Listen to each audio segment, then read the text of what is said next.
Una escena que parece sacada de una película de venganza ocurrió en la unidad habitacional ex Hacienda de Guadalupe, en la Candelaria Tlápala. Alrededor de las 5 de la tarde, un vehículo Ford Fiesta gris se estacionó frente a la casa marcada con el número 1620B.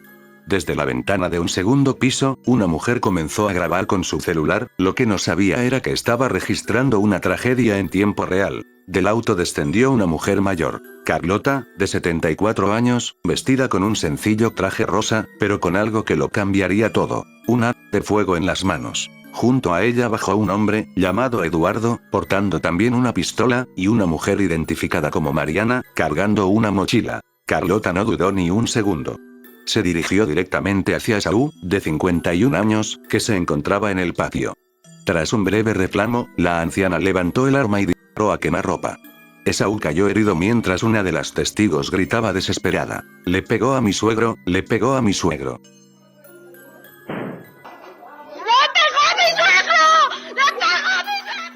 Entre la confusión, apareció Justin, de apenas 19 años, hijo de Esaú. El joven trató de esquivar a la mujer armada, pero Carlota fue más rápida y le atravesó la cabeza de un disparo. Justin se desplomó muerto en el acto, mientras los gritos de horror llenaban la calle. El padre, herido, intentó levantarse y enfrentarse a la agresora, forcejeando con ella. Pero Eduardo, el hombre que la acompañaba, lo defendió y abrió fuego de nuevo. Esaú recibió otro disparo en el tórax.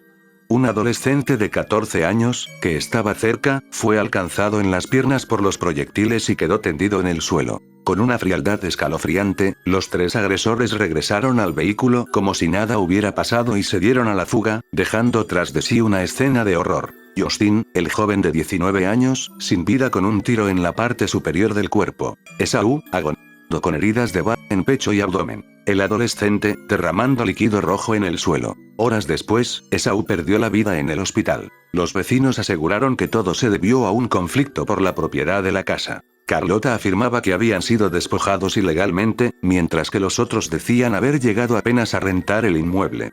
Ninguno pudo demostrar con documentos quién era el verdadero dueño. Para agravar el escándalo, pronto se supo quién era Carlota, la madre de Arturo Santana, exdiputado federal.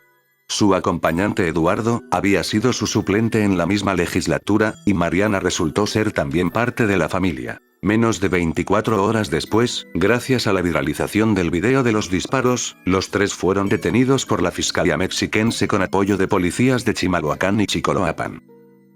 ¡Aquí está, miren! A la página. Hay arma de fuego, háblale a 900. Háblale a 900. Háblale, córrele, carnal.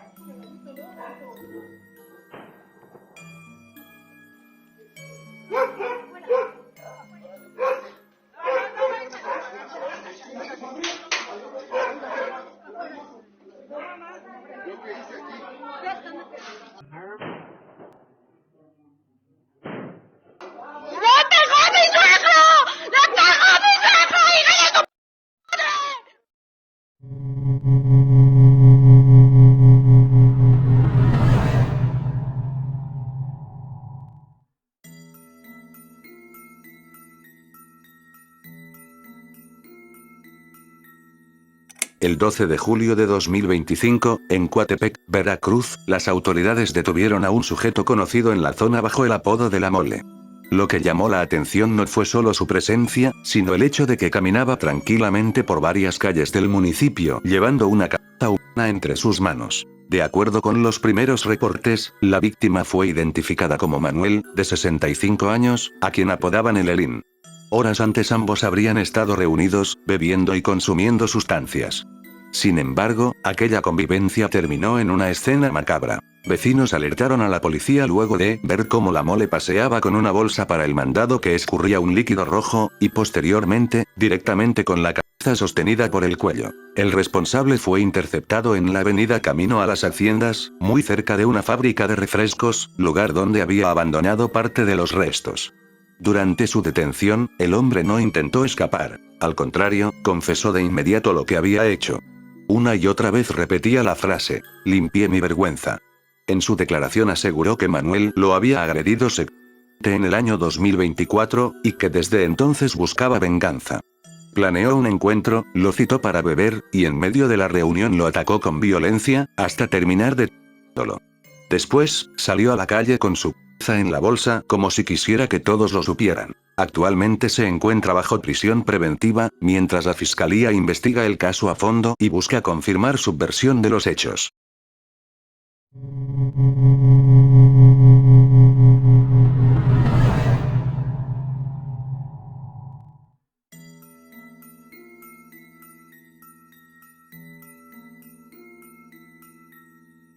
Este caso sucedió en Guerrero, y tiene como protagonista a una mujer que, cansada de la injusticia, decidió enfrentarse cara a cara con un grupo criminal.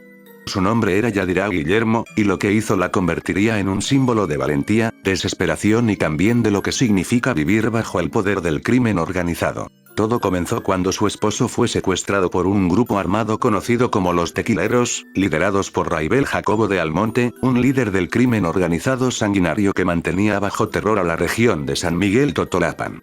Como suele ocurrir en estos casos, la familia recibió llamadas con amenazas y condiciones para su liberación. Pero Yadira sabía bien que la vida de su marido estaba en manos de gente despiadada y que incluso pagando, nada garantizaba que lo volvería a ver con vida. Ella pidió ayuda a las autoridades, pero en Guerrero, la corrupción y la complicidad con los cárteles eran moneda corriente. La policía apenas movió un dedo, y el silencio del gobierno la dejó sola frente a los criminales. Fue entonces cuando Yadira tomó una decisión que cambiaría todo. Si ellos le habían arrebatado lo que más amaba, ella haría lo mismo. Con un valor que muy pocos tendrían, Yadira y algunos vecinos de la comunidad planearon lo impensable: secuestrar a la madre del mismísimo tequilero. En un operativo improvisado, pero preciso, la mujer fue privada de la libertad y trasladada a un lugar secreto. El mensaje era claro: así como me entregues a mi esposo, yo te entregaré a tu madre. El hecho sacudió al estado entero. Pronto comenzó a circular un video en redes sociales. Frente a la cámara, Yadira apareció firme, con la voz quebrada pero decidida, y lanzó un ultimátum que parecía un guión de venganza. Yo quiero un intercambio. A cambio de la vida de mi esposo, yo le entrego a su mamá. Pero lo quiero sano y salvo. Nosotros tenemos aquí a su mamá, la mamá del señor llamado Tequilero. Pido un intercambio. A cambio de la vida de mi esposo, yo le entregaré a su mamá. Y así como me entrega a mi esposo, así le entregaré a su mamá. Pero lo quiero sano y salvo. La tensión creció durante 4 días. Los pobladores temían una masacre, pues los tequileros no eran conocidos por negociar sino por sembrar el terror con sangre. Pero contra todo pronóstico, el plan de Yadira funcionó. Gracias a la presión mediática y la intervención de la policía estatal, el intercambio se realizó. La madre del líder criminal fue liberada intacta, y al mismo tiempo, su esposo fue devuelto con vida. El desenlace parecía casi increíble. En un México donde las víctimas rara vez obtienen justicia, esta mujer logró derrotar a un grupo criminal con la única arma que tenía: la desesperación y el amor por su familia.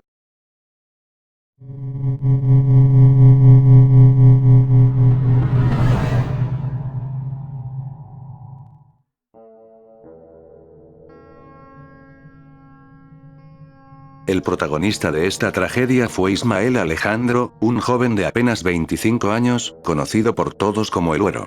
Según los vecinos, él ya arrastraba problemas de adicción y era común verlo bajo los efectos de sustancias. Esa tarde de enero del 2025, su destino se selló de la forma más cruel. Todo comenzó frente a la casa de Doña Candy, una mujer de la tercera edad querida por el vecindario. Ella estaba sentada tranquilamente en la puerta de su hogar, como acostumbraba, cuando de pronto apareció el Güero.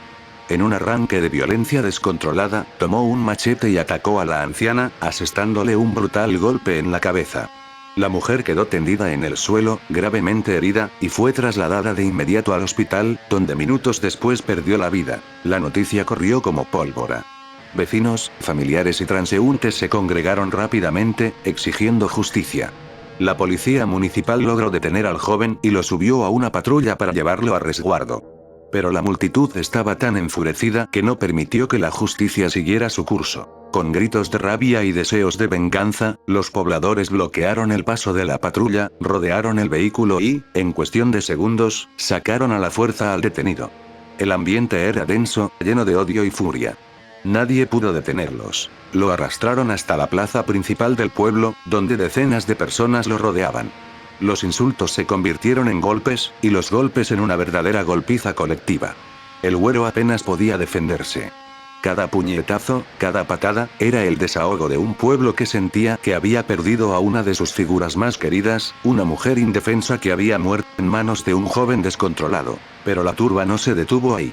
Con total frialdad, rociaron el cuerpo del joven con gasolina y lo prendieron fuego frente a todos. Las llamas iluminaron la noche de Tekit mientras los gritos de dolor se mezclaban con la rabia de los presentes. Algunos grabaron con sus celulares, y esas imágenes circularon más tarde en redes sociales, mostrando lo más crudo y despiadado de la justicia por mano propia. La madre del joven, destrozada, declaró después que su hijo no era un monstruo, sino una víctima más del cristal y de la delincuencia que rodea al municipio. Según ella, había sido estafado en una compra de sustancias y, bajo los efectos del consumo y la frustración, explotó contra la mujer equivocada. Sus palabras intentaron explicar lo ocurrido, pero ya era demasiado tarde. El pueblo había dictado sentencia. El alcalde de Tekit condenó lo sucedido, advirtiendo que el consumo de sustancias estaba desbordándose y que el linchamiento no debía ser la respuesta. Sin embargo, para muchos vecinos, la justicia oficial ya no servía, y ese día decidieron tomarla en sus propias manos.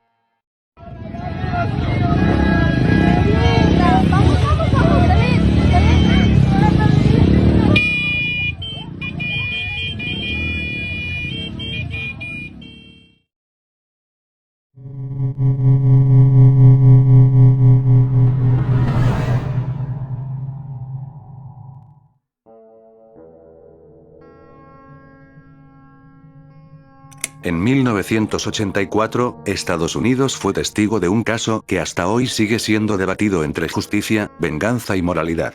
Se trata de Gary Plautche, un padre común que se transformó en asesino al defender lo más sagrado, a su hijo. Gary nació en Baton Rouge, Louisiana. Era un hombre trabajador, casado y padre de familia.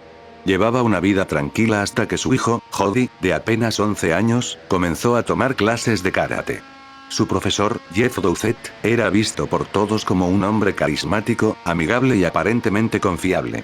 Nadie sospechaba lo que se escondía detrás de esa máscara. Con el tiempo, Doucette fue ganándose la confianza de los Plautche. Era habitual que llevara al niño a entrenamientos, convivencias e incluso se quedara en la casa. Poco a poco se fue convirtiendo en alguien cercano a la familia. Lo que nadie imaginaba era que todo esto formaba parte de un plan enfermizo. En febrero de 1984, Doucette convenció a Jody para llevarlo a un supuesto casting en California, con la promesa de convertirlo en estrella. Lo que realmente hizo fue secuestrar al menor y mantenerlo cautivo durante 10 días, en los que cometió los peores abusos contra él. Fue un período de terror absoluto para el niño. La desaparición desató la alarma en Louisiana. La policía inició una búsqueda intensa, hasta que finalmente Doucette permitió que Jody llamara a su madre por teléfono. Ese fue el error que lo delató. El FBI rastreó la llamada y logró rescatar al pequeño en un motel de California. Mientras tanto, Gary Plautche estaba destrozado. Su hijo había sido víctima de algo inimaginable. Los agentes trasladaron a Doucette de regreso a Louisiana para enfrentar la justicia. Lo que nadie sabía era que Gary había tomado una decisión definitiva. Él mismo impartiría el castigo. El 16 de marzo de 1984, en el aeropuerto de Baton Rouge, Doucette fue escoltado por la policía. Periodistas y cámaras de televisión estaban presentes para cubrir la llegada del secuestrador. Entre la multitud, un hombre con gorra y gafas esperaba en silencio.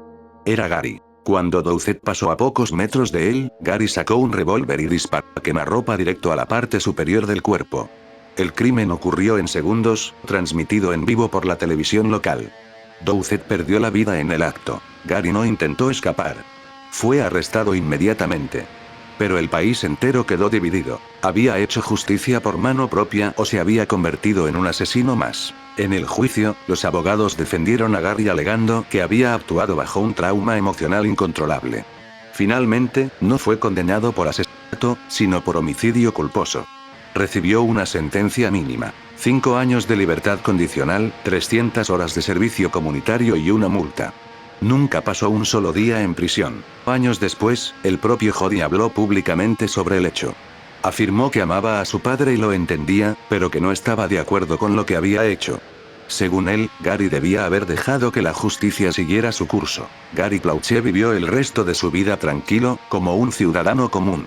Falleció en 2014, a los 68 años.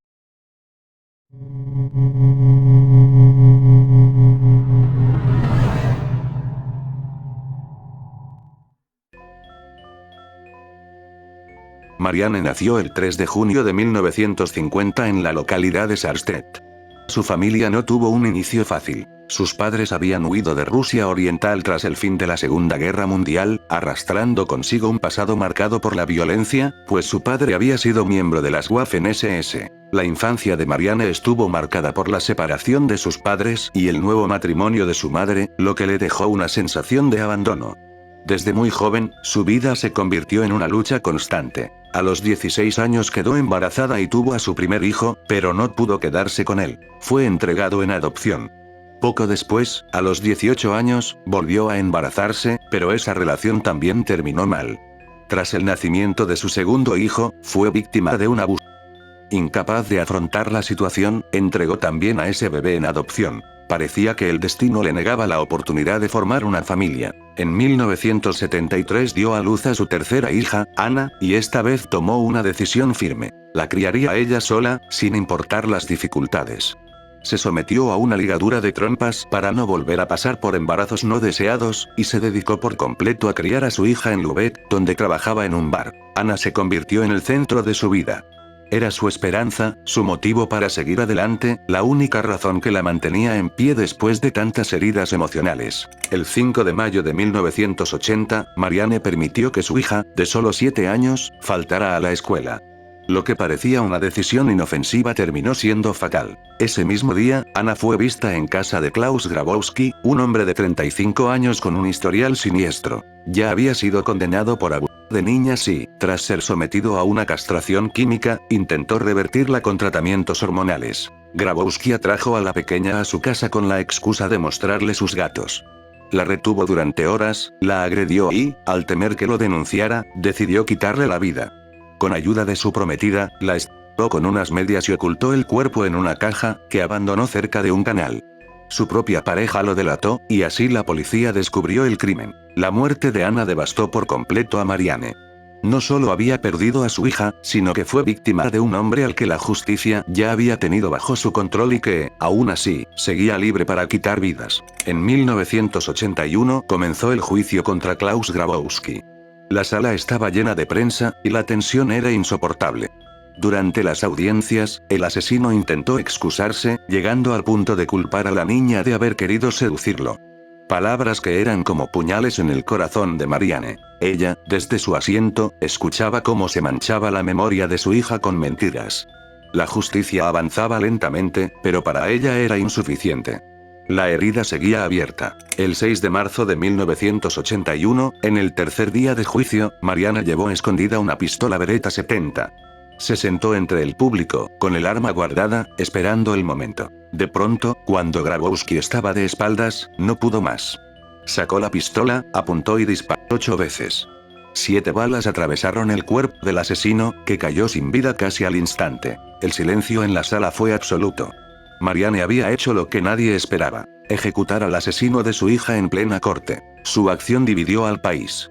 Para muchos era una criminal, para otros, una madre que había hecho justicia donde el sistema había fallado. La prensa internacional cubrió el caso con intensidad. El 2 de noviembre de 1982, fue procesada por asesinato, pero finalmente el tribunal la condenó en 1983 solo por homicidio no intencional y posesión ilegal de arma, con una pena de 6 años de prisión. Cumplió únicamente 3. Tras salir de prisión, intentó rehacer su vida. Se casó en 1985 y se mudó a Nigeria con su esposo, aunque el matrimonio no duró. Más tarde vivió en Sicilia, Italia, donde le diagnosticaron cáncer. Regresó a Alemania para tratarse, pero la enfermedad avanzó sin piedad. En 1995, apareció en televisión y confesó que había disparado tras una reflexión consciente, convencida de que su acto evitaba que se siguieran contando mentiras sobre su hija. El 17 de septiembre de 1996, a los 46 años, Marianne falleció víctima de cáncer de páncreas en un hospital de Lübeck. Fue enterrada en la misma tumba que su hija Anna. Su último deseo era morir en Sicilia, su hogar adoptivo, pero el destino no se lo permitió.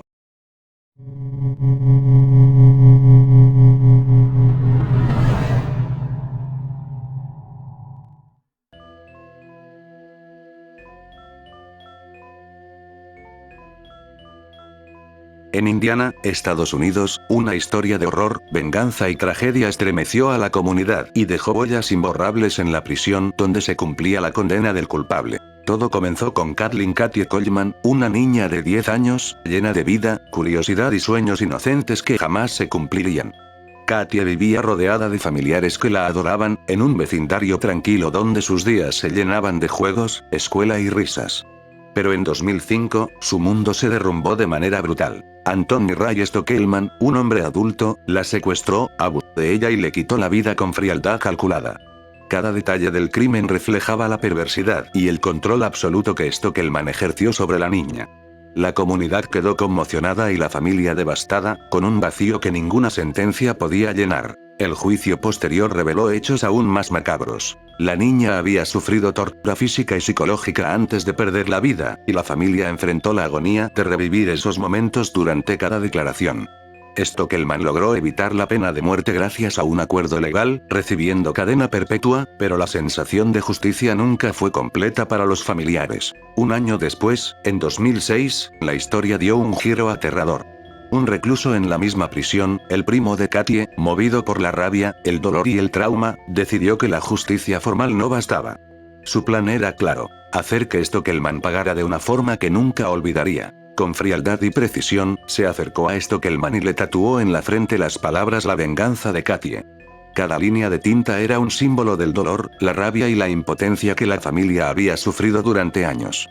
Stockelman gritaba, suplicaba y buscaba ayuda, pero el primo mantenía la mirada fija, transformando su furia contenida en un acto de justicia personal que estremeció a todos los presentes. Al final, Stockelman permaneció en cadena perpetua, cumpliendo su condena en prisión. Mientras que el primo que lo tatuó también enfrentó consecuencias legales dentro del sistema penitenciario, aunque muchos detalles sobre su sentencia exacta no se divulgaron públicamente, dado que el caso se manejó en parte bajo medidas de seguridad por tratarse de un acto de venganza dentro de la cárcel.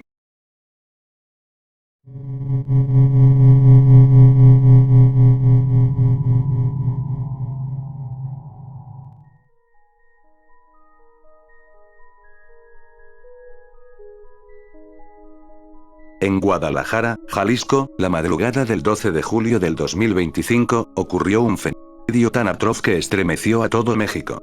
Las imágenes, captadas por cámaras de seguridad y difundidas en redes sociales, se viralizaron rápidamente, mostrando la crudeza de un crimen que parecía sacado de una película de guerra. Un hombre armado con un rifle AR-15, de uso exclusivo del ejército, le quitó la vida a sangre fría a una joven llamada Carla. Carla tenía apenas 28 años. Una mujer alegre, con sueños y una vida por delante, que jamás imaginó que el acoso de su expareja terminaría de la manera más brutal posible. Según colectivos feministas, Carla había sido hostigada durante meses por aquel hombre, pese a que ella no sostenía ninguna relación con él. La cámara de seguridad lo muestra todo con una frialdad escalofriante. En la escena se ve a Carla discutiendo con un hombre frente a su casa. De pronto, él desciende de una camioneta y, sin mediar palabra, saca un rifle de asalto AR-15. Un arma de guerra, prohibida para civiles, que con solo un disparo puede arrancar la vida en segundos. La discusión terminó en un instante. Múltiples detonaciones iluminaron la calle. Carla cayó al suelo, sin oportunidad de defenderse. El estruendo de los disparos despertó a todo el vecindario. Quienes salieron, solamente alcanzaron a ver al agresor huir en la misma camioneta. La calle quedó marcada de manchas rojas provenientes de Carla, mientras los gritos de horror y desesperación de su familia retumbaban en la madrugada. El video del ataque comenzó a circular en redes sociales pocas horas después. Millones de personas vieron cómo la vida de una joven era arrebatada por un hombre que no aceptó el rechazo. La indignación creció aún más cuando se confirmó que el arma que utilizó era un rifle AR-15, de uso exclusivo de las Fuerzas Armadas, lo que abrió un nuevo debate. ¿Cómo un civil había conseguido un armamento tan letal? La Fiscalía de Jalisco no tardó en abrir una investigación con perspectiva de género. El protocolo de feminicidio se activó de inmediato. Se emitió una orden de aprehensión contra el agresor, plenamente identificado en las grabaciones. La camioneta en la que huyó fue localizada en Tlajomulco de Zúñiga, lo que ayudó a rastrear sus movimientos. El caso no solo quedó en Jalisco. La indignación llegó hasta Palacio Nacional. La presidenta Claudia Sheinbaum condenó públicamente el asesinato, calificándolo como un crimen que duele y enfurece a toda la sociedad mexicana, y ofreció apoyo federal para que la justicia se cumpliera. Colectivos feministas como Sororas Violetas señalaron que Carla había pedido ayuda, que había denunciado el acoso de su agresor, pero que nunca recibió la protección necesaria. Para ellas, Carla fue víctima no solo de su expareja, sino también de un sistema que le falló.